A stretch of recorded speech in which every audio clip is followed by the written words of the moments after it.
everybody. Hi Nancy and the Feucht family. This is Gina coming to you from Tanzania, East Africa, and I want to celebrate Chris too. And I'm saying Chris because for years he said, call me Chris. And I said, no, Dr. Feucht, I can't call you Chris. But today I think I want to call him Chris. I was praying, Lord, what do you think about Chris? What I instantly heard was this. Chris, got it. Can you see that? Chris, got it. God said, when I said, go and bear fruit that your joy will be complete, Chris got it. That's what he did. And when we talk about Chris, everyone wants to talk about the joy of going to the least and the last and the lost and sharing the gospel. And it's because his joy was complete. He got it. He not only got it with the Father and understanding his heart, but he lived that out with all of us. What is the main thing I take away from Chris? What do I learn in over 10 years of knowing him and having him be a mentor, a coach, a friend, a counselor, a cheerleader, intercessor, supporter, my boss? I can say it's easy. The main thing I think of Chris is someone who said, Gina, I believe in you.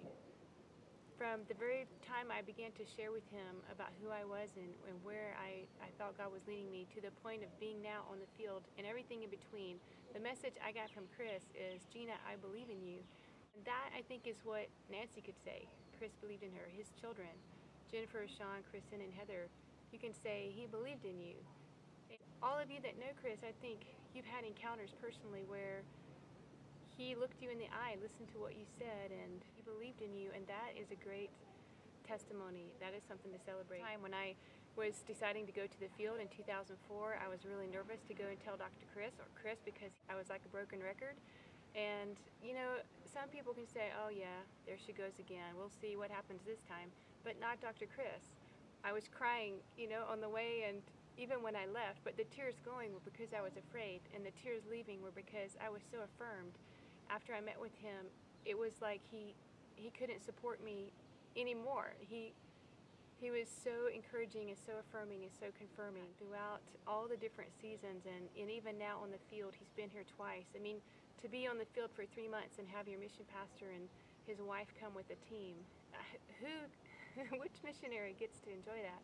We talk about him sharing the gospel. One of the things I remember last year is that we went to the Sonjo, a very remote area, and shared the gospel in a medical clinic. And I loved, you know, great memory is being in the medical cubicle with him when he shared the gospel. And we all know the little red felt cross. That was his favorite. And let's be honest, he was the best at sharing it. Everyone should have to go through a Chris orientation before using that red felt cross to share the gospel.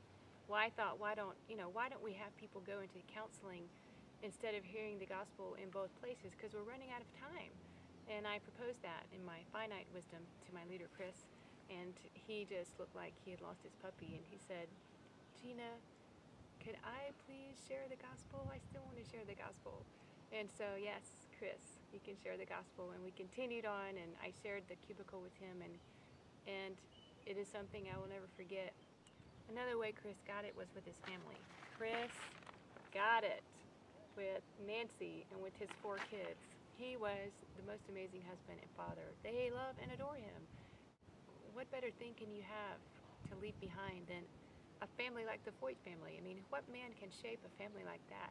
Let's be like him and continue, not just say, let's just change nations and change the world and win the lost, but it's got to start with getting it right with the Father first and in our families, and then we can move on. So I celebrate Chris.